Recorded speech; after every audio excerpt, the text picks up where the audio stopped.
Number 5, award moments.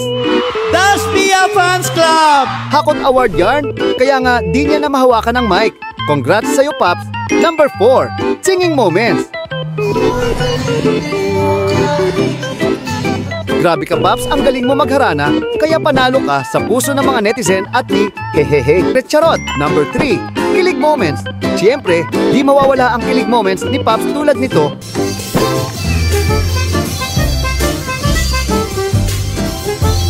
Kawawang River na damay pa sa kilig ni Pop. Number 2, lutang moments.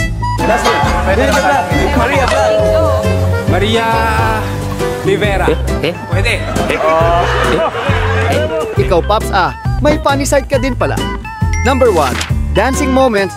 From this to this. Ayaw patalo ng Pops natin kay Enchong. Itong si Dustin gumaling sa pagsayaw. Ano pa ang moments ni Dustin na di mo malimutan? Comment mo na yan.